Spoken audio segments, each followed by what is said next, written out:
Welcome to the Timeless Tales Library, where stories drift like autumn leaves, settling gently upon your restless thoughts.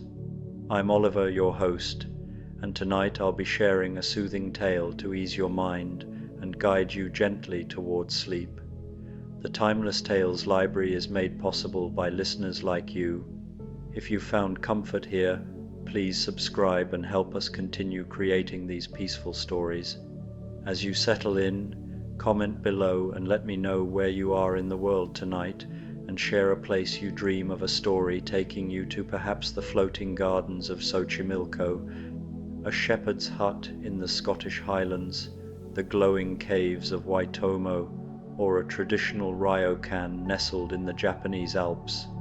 Your ideas keep our little library glowing bright. This story is about classic literary characters finding warmth and comfort in a magical neighborhood bakery on a stormy Halloween evening, where the gentle baker provides exactly what each weary traveler needs: hot treats, cozy shelter, and peaceful company as they share quiet moments together while the rain softly falls outside. Now, close your eyes and breathe slowly. Tonight, you're not in your room. You are descending into the sunken library within the Timeless Tales Library. Here, the air is thick with peaceful silence, and the light is soft and hazy, filtering down from the water's surface far above. Every shelf is covered in smooth green moss, and the books glow with a soft bioluminescent light. The only sounds are the gentle currents and the occasional brush of a fish's tail. Feel yourself sink deeper, your body becoming as weightless as a page adrift in the water. Your bed is a soft bed of sand at the bottom of this quiet sea, cradling you securely. Release your jaw, your shoulders, and your hands. Let the pressure of the day lift from you, rising to the surface like a stream of bubbles. Let the stories of the Timeless Tales Library drift into your imagination like schools of colorful silent fish. A cozy Halloween night in the rainy day bakery sleep story, the Timeless Tales Library. The first drops of rain began to fall, just as the afternoon light was fading into the deep purple of Halloween evening. Each droplet caught the amber glow of the street lamps, creating tiny golden sparks that danced briefly before disappearing into the growing puddles along cobblestone lane. The wind carried with it the scent of autumn leaves, wood smoke, and something else, something warm and sweet, that seemed to drift from the little bakery tucked between the old bookshop and the flower market. The rainy day Halloween bakery had been there for as long as anyone could remember, though few could say exactly when it had first appeared. Its windows glowed with a soft, honey-colored light that seemed to push back against the gathering storm, and the painted sign above the door, depicting a cheerful pumpkin holding an umbrella, swayed gently in the wind. Wisps of steam curled from the chimney, carrying the promise of warmth and freshly baked bread into the cool evening air. Inside, the bakery was a haven of comfort and light. The walls were lined with shelves of warm oak, filled with glass jars containing spices that sparkled like jewels, cinnamon sticks tied with orange ribbon, whole nutmegs that gleamed like small wooden moons, and star anise that looked like tiny bronze flowers. Copper pots hung from hooks near the great stone hearth, where a fire crackled softly, sending dancing shadows across the worn brick floor. The air was thick with the scent of vanilla, brown butter, and the deep, rich smell of chocolate melting slowly in double boilers. Behind the counter, movements could be glimpsed, the flash of flour-dusted hands, the gentle clink of measuring spoons, the soft whisper of oven doors opening and closing. But the baker remained a mysterious presence, never quite fully visible, always just around the corner or behind the great stone ovens. What mattered was not the baker's face, but the baker's gift, the uncanny ability to know exactly what each visitor needed, exactly when they needed it most. The display cases were filled with Halloween treasures that seemed to glow in the warm light. Pumpkin-shaped scones dotted with candied ginger, their golden crusts brushed with honey that caught the firelight. Apple cider donuts dusted with cinnamon sugar, still warm from the oil. Maple leaf cookies decorated with amber icing that looked like real autumn leaves. And in the center case, a magnificent array of cupcakes topped with swirls of orange and black frosting, each one decorated with a tiny marzipan pumpkin or a delicate sugar spider that seemed almost too beautiful to eat. The first rumble of thunder rolled across the sky just as the bakery's bell chimed softly, its brass voice barely audible above the growing patter of rain against the windows. The door opened, and a gust of wind carried in a few golden leaves, along with a young woman in a pale blue dress and a white apron, her dark hair damp from the rain. "Oh my," she said softly, pausing just inside the doorway as the warmth of the bakery enveloped her like a gentle embrace.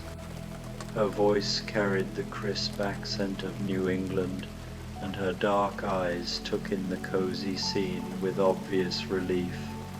What a lovely place!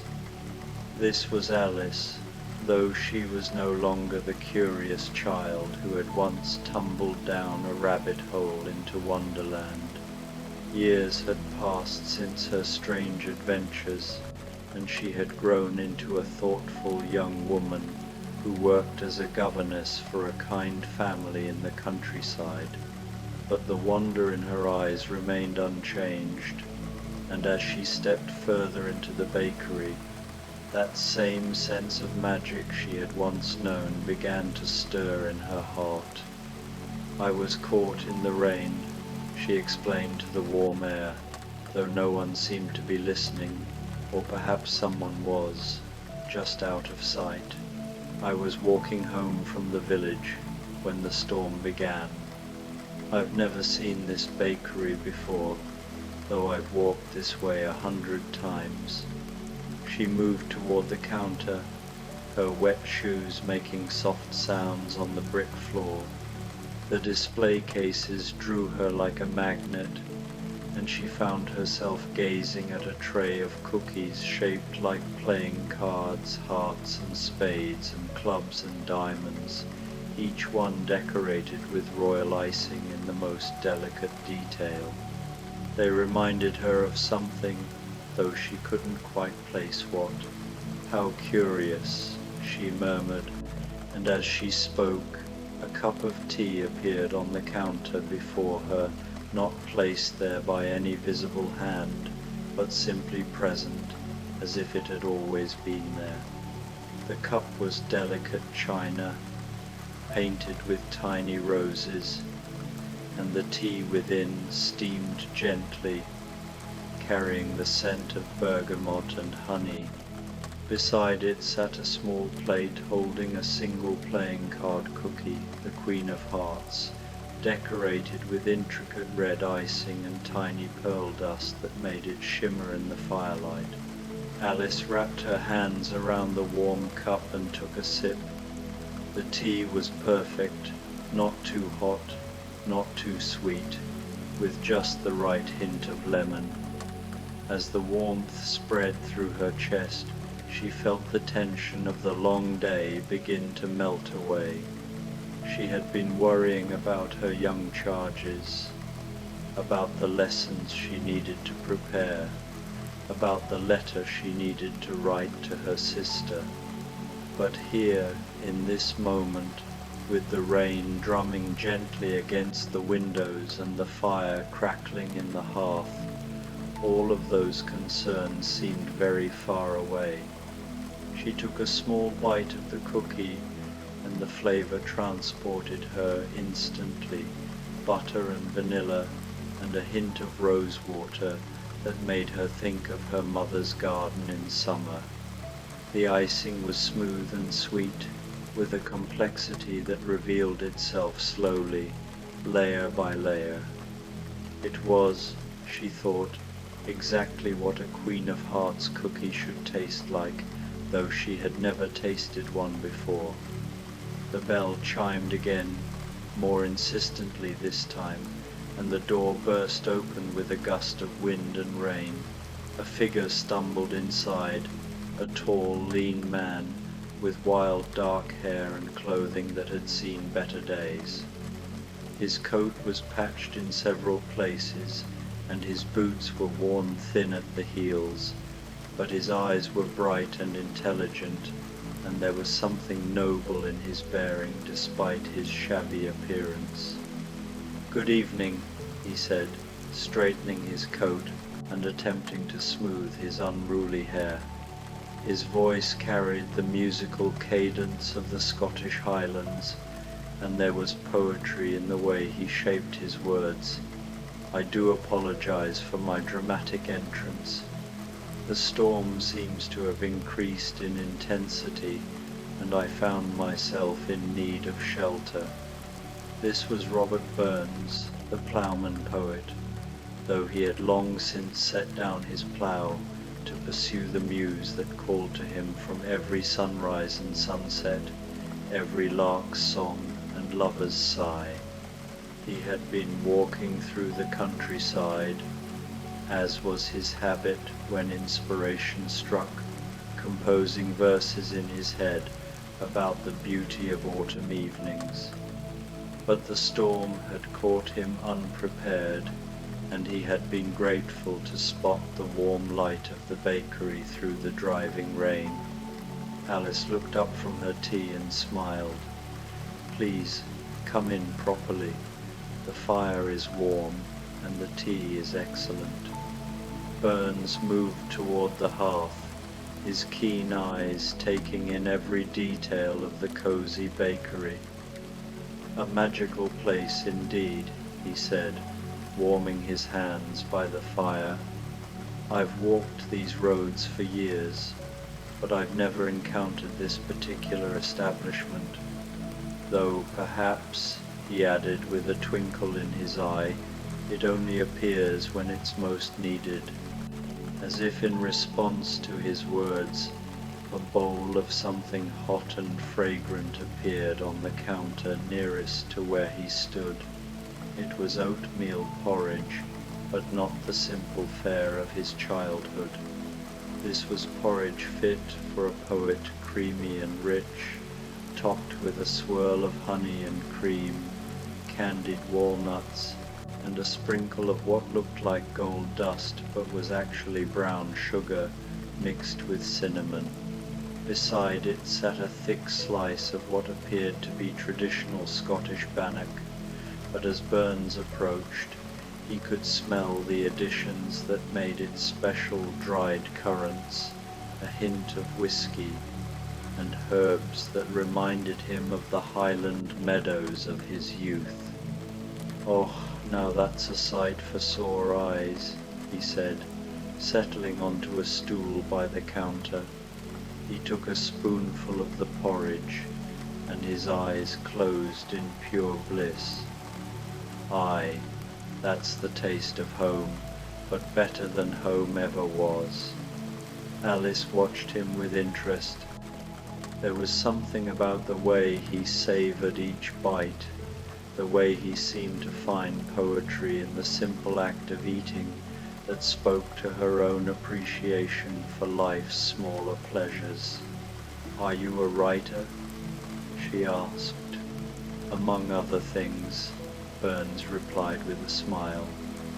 I write verses about the beauty I find in the world, the way the morning light falls across a field of barley, the sound of a stream running over stones, the way a woman's laugh can make the whole world seem brighter. How lovely, Alice said.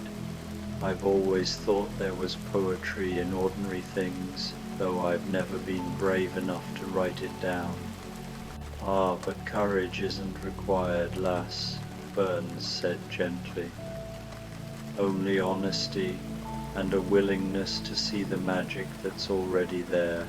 The storm outside seemed to be settling into a steady rhythm now, the thunder rolling more distantly and the rain falling in a constant, gentle patter that was almost musical. The fire crackled in response, sending up sparks that danced like tiny fairies before disappearing up the chimney. The bakery felt even cozier now, with two people sharing its warmth, their quiet conversation mixing with the sound of the rain and the distant whisper of the baker's continued work. The bell chimed a third time, and this time the door opened more cautiously. A small figure peered inside a girl of perhaps 16 or 17, with golden hair braided simply and eyes the color of winter sky. Her dress was plain but well made, and she carried herself with a dignity that seemed too old for her years. This was Cordelia, the youngest daughter of King Lear, though she bore no crown now and claimed no royal title. "Excuse me," she said softly, her voice carrying the refined accent of nobility tempered by genuine humility. "I hope I'm not intruding. The storm has made travel impossible, and I saw your light." "Not intruding at all, dear," Alice said warmly. "Please, come out of the cold." Cordelia stepped inside, closing the door carefully behind her. She moved with the grace of someone accustomed to court life, but there was no arrogance in her bearing, only a quiet strength and a sadness that seemed to cling to her like morning mist. She had been traveling alone, something that would have been unthinkable for a princess in her father's court. But she was no longer a princess, having chosen honesty over flattery, love over political advantage. Her father's rejection still stung, though time had begun to heal the worst of that wound.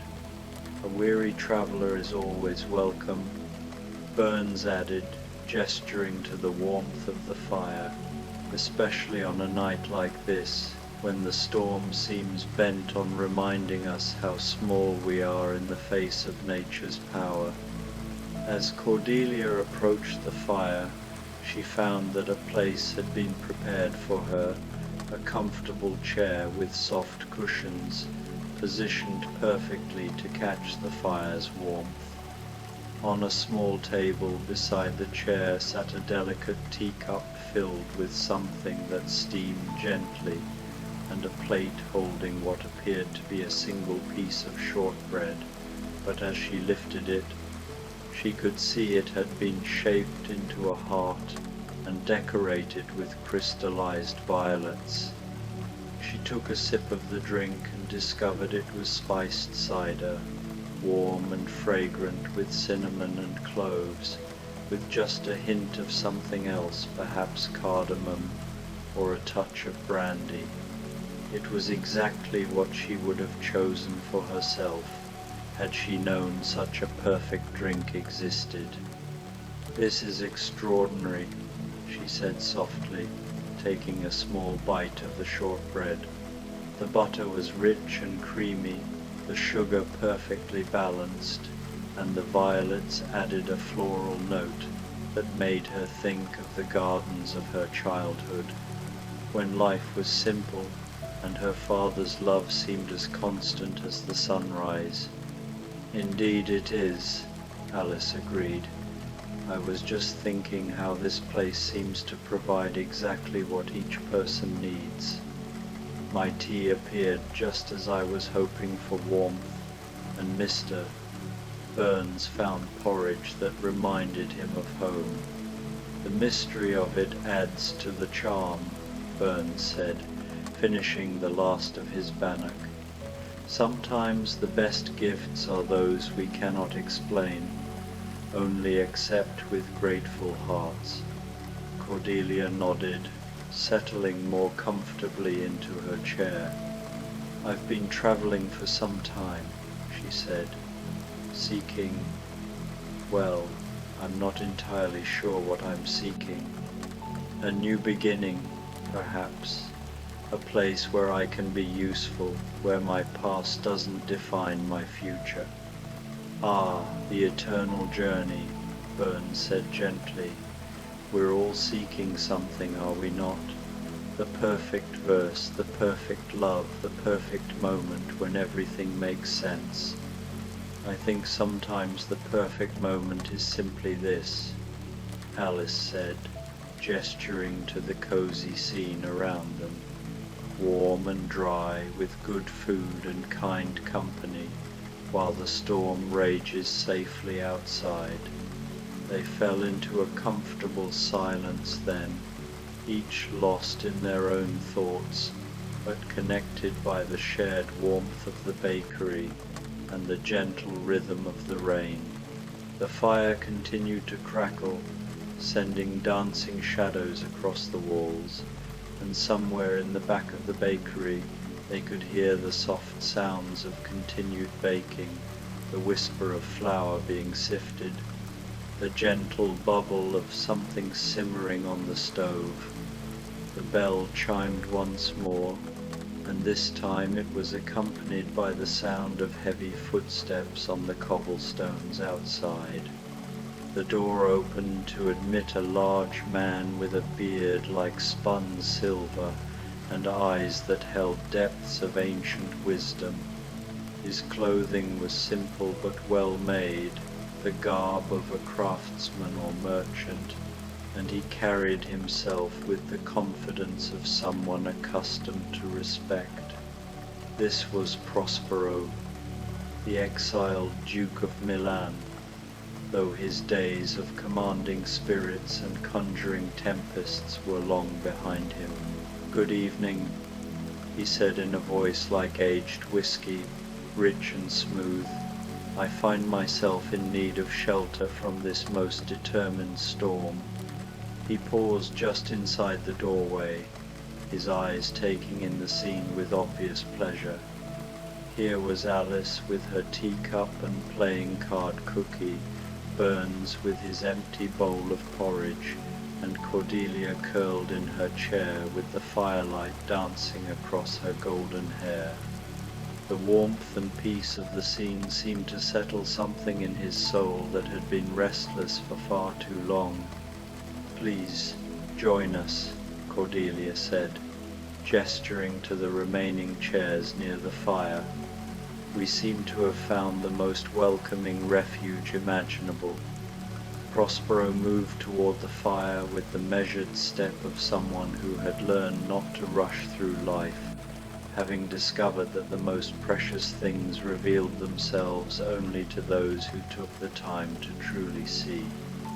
As he settled into a chair that seemed to have been waiting specifically for him, he found a goblet at his elbow, not filled with wine, as might have been expected, but with something far more intriguing. It was hot chocolate, but not the simple drink of childhood. This was chocolate as it might have been served in the court of Spanish kings, rich and dark, with hints of vanilla and cinnamon, a touch of chile pepper that warmed without burning, and topped with whipped cream that had been dusted with what appeared to be edible gold.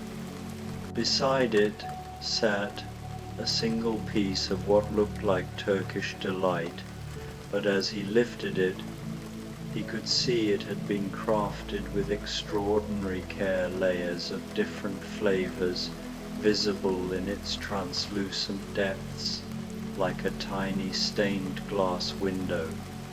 "Magnificent," he said, tasting first the chocolate and then the confection.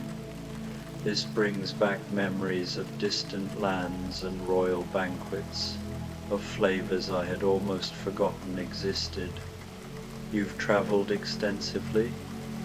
Alice asked, intrigued by the worldliness in his voice.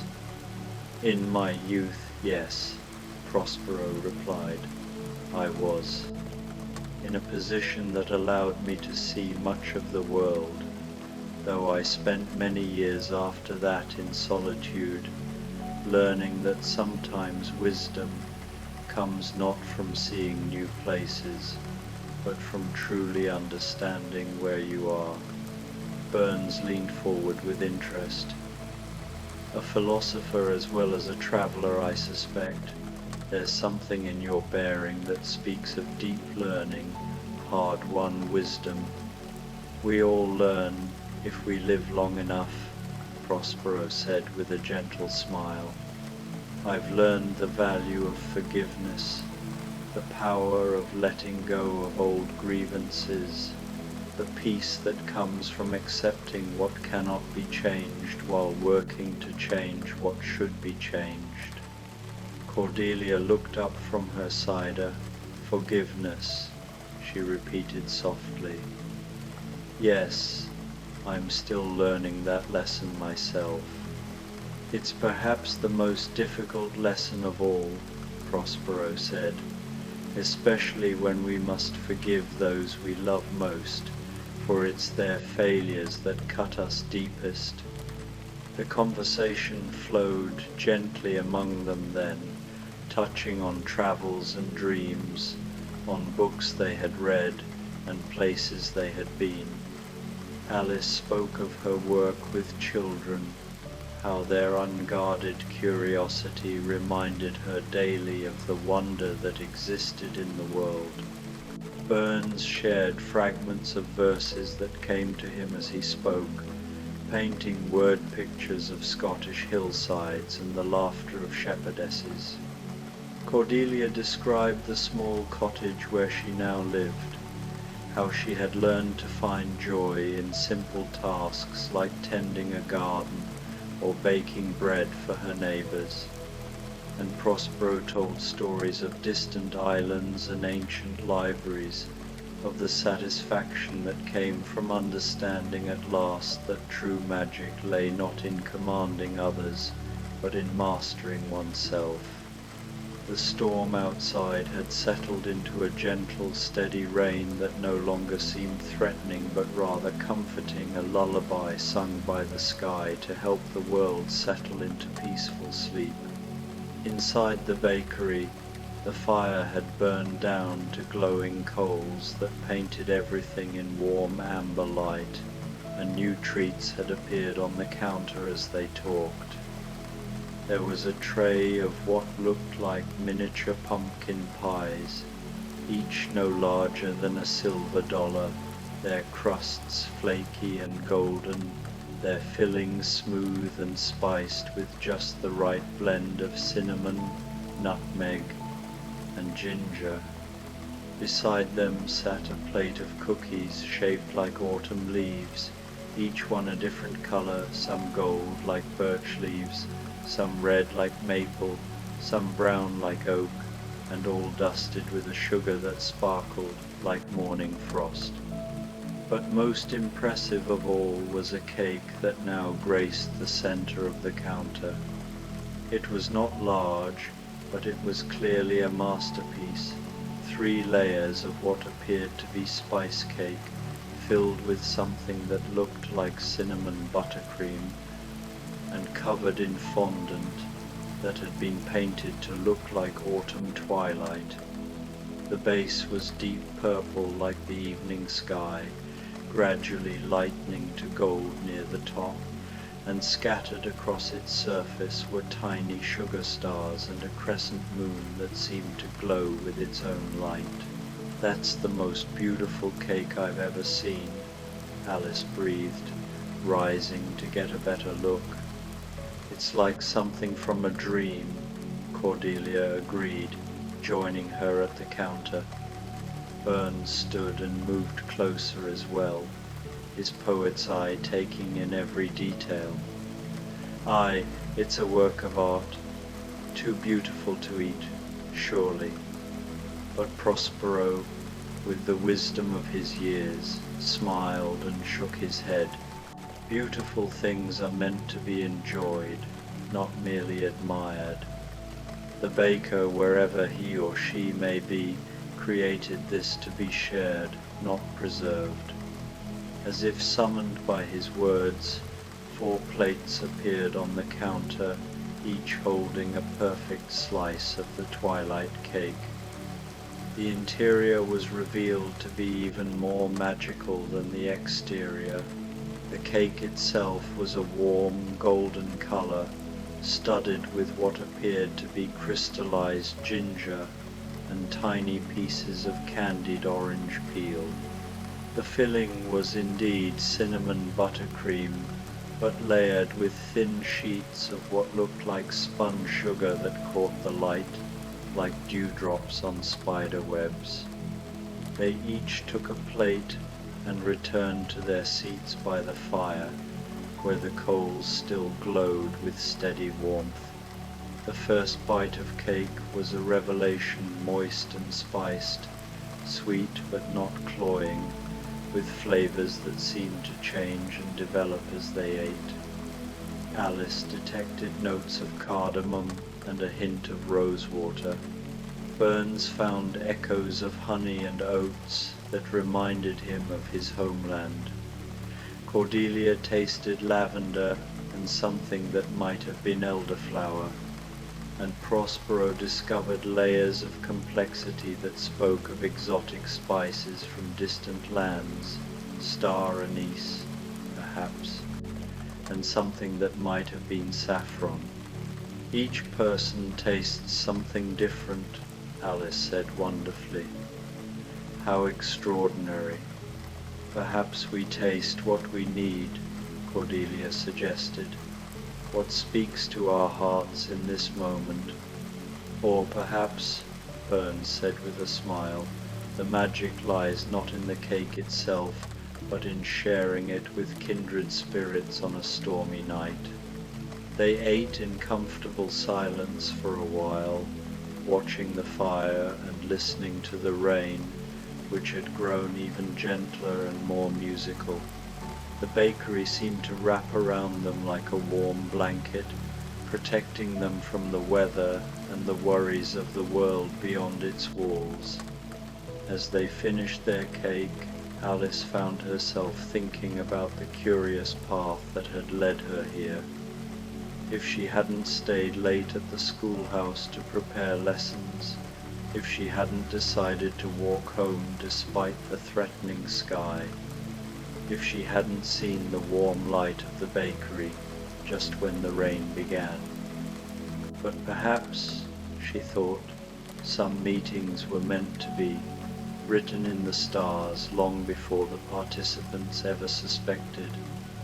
Burns was composing in his head, weaving the evening into verses that captured not just the sensory details, the taste of the perfect porridge, the warmth of the fire, the sound of rain on windows, but the deeper magic of finding unexpected friendship in an impossible place.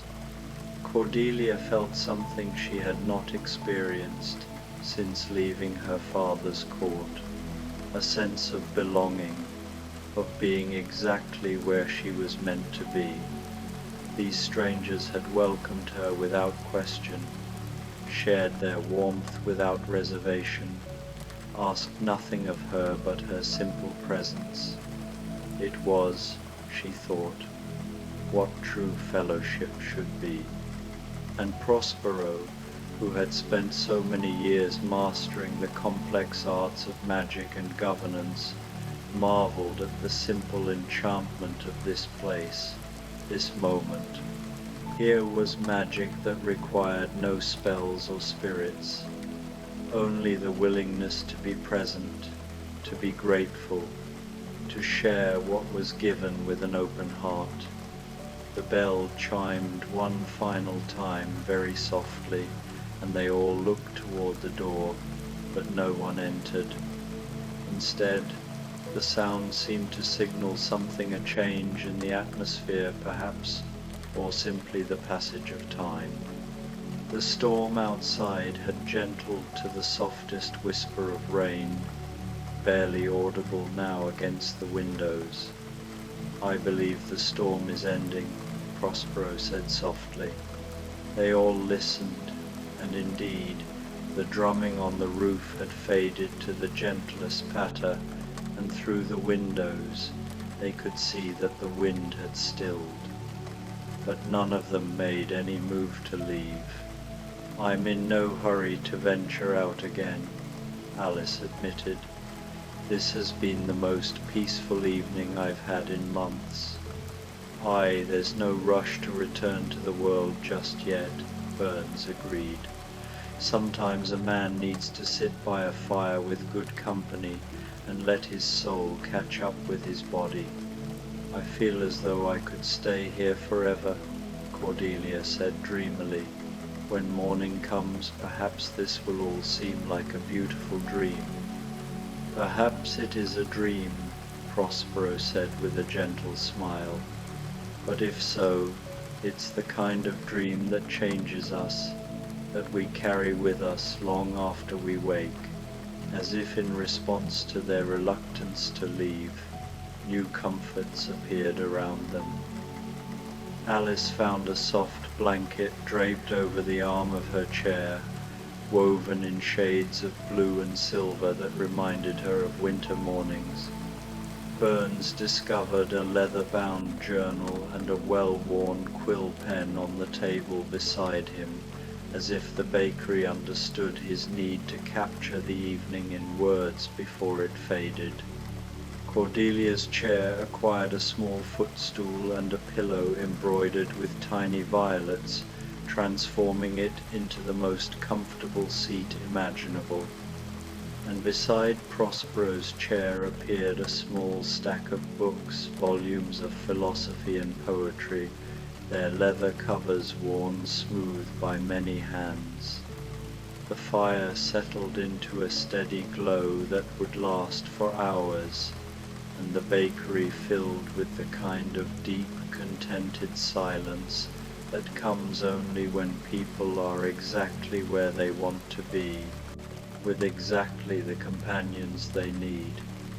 Alice wrapped herself in her blanket and curled up in her chair, her teacup refilled with something that smelled of chamomile and honey. Burns opened the journal and began to write, his pen moving smoothly across the cream-colored pages as he captured the magic of the evening in carefully chosen words. Cordelia closed her eyes and let the peace of the moment wash over her, feeling safer and more at home than she had since leaving her father's castle. And Prospero selected a volume of poetry from his stack and began to read quietly, his deep voice adding another layer of comfort to the scene. The hours passed, unmeasured and unnoticed. Sometimes one of them would speak, sharing a thought prompted by a line of poetry, a memory stirred by the taste of their drinks, a reflection on the strange magic of the evening. But mostly they simply existed together in comfortable quiet, each lost in their own thoughts but united by the shared experience of perfect contentment. Alice dozed in her chair, her dreams filled with images of playing card cookies and teacups that refilled themselves. She dreamed of walking through gardens where the flowers were made of spun sugar and the trees grew books instead of leaves. And everywhere she went, there were friends waiting to share whatever adventures the day might bring. Burns wrote until his hand grew tired, filling page after page with verses that captured not just the events of the evening but its essence, the way kindness could transform strangers into friends, the way a simple meal shared became a feast, the way four people from different worlds could find common ground in appreciation for beauty, wisdom, and warmth. Cordelia let herself drift in and out of peaceful half-sleep, her mind releasing at last the burdens of guilt and regret she had carried for so long. In this place, surrounded by these people who asked nothing of her but her genuine self, she could finally forgive not just her father for his rejection, but herself for the pride that had made her unable to speak the flattering lies he had wanted to hear. And Prospero read until the words began to blur on the page, not from weariness but from a kind of deep satisfaction that made concentration difficult. He had found what he had been seeking without knowing. He was seeking it a place where his past mattered less than his present kindness, where his magic was not in commanding storms, but in appreciating the simple gift of good company on a rainy night. The rain had stopped completely now, leaving behind only the gentle drip of water from the eaves and the distant sound of wind chimes stirring in the cool night air. Through the windows they could see the first faint lightening of the eastern sky, not yet dawn, but the promise of dawn, the gentle transition from night to morning that would bring with it the return to ordinary time and ordinary concerns. But for now, they remained in the timeless space of the bakery, surrounded by warmth and comfort and the lingering sweetness of shared treats and shared stories. The fire continued to glow, the books continued to offer their wisdom, and the mysterious baker continued to work somewhere in the shadows, preparing for whatever new visitors the next storm might bring. Alice stirred in her chair and smiled without opening her eyes. In a few hours, she would need to return to her duties, to the children who depended on her guidance and the lessons she needed to teach. But she would carry with her the memory of this evening, the taste of perfect tea, the warmth of unexpected friendship, the knowledge that magic could still be found by those who remained open to wonder. Burns set down his pen and flexed his fingers, satisfied with the verses he had created. Tomorrow he would polish them, share them with the world, let others experience through his words some small portion of the magic he had found tonight. But even if the poems were lost, even if no one ever read them, the evening itself was treasure enough. Cordelia opened her eyes and looked around at her companion's Alice, peaceful in her blue blanket, Burns with his ink-stained fingers and contented smile, Prospero absorbed in his book but radiating deep tranquility. She had been alone for so long, carrying her burdens in solitude, but tonight had shown her that loneliness was a choice, not a fate. There would always be other weary travelers seeking shelter from storms, and perhaps she could be for them what these people had been for her, a welcoming presence, a listening ear, a friend discovered in an unexpected place. And Prospero, closing his book at last and settling back in his chair, marveled once again at the evening's gifts.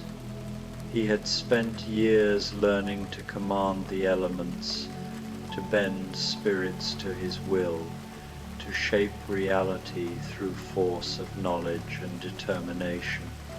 But tonight he had learned a deeper magic, the magic of receiving what was offered with gratitude, of being present without trying to control, of finding in simple human connection the most profound enchantment of all. The bakery settled around them like a gentle embrace, protecting their peace for these last precious hours before the world reclaimed them. Outside, Halloween night was fading into All Saints' Day. The storm was passing into clear skies, and 4 souls had found exactly what they needed in the warm light of an impossible place. As the first birds began to sing in the distance, heralding the approach of dawn, Alice, Burns, Cordelia, and Prospero remained exactly where they belonged, safe, warm, content, and deeply, perfectly at peace. The rainy day Halloween bakery had given them its greatest gift, the knowledge that no matter how far they might travel, no matter what storms they might face, there would always be places like this waiting to be discovered, and people like each other waiting to share in the simple, profound magic of kindness, comfort, and connection. The gentle sound of their breathing mingled with the dying whispers of the fire, the soft settling of the old building, and the distant promise of morning, creating a lullaby that would carry them safely through the remaining hours of the night and into whatever dreams awaited them in the peaceful dawn.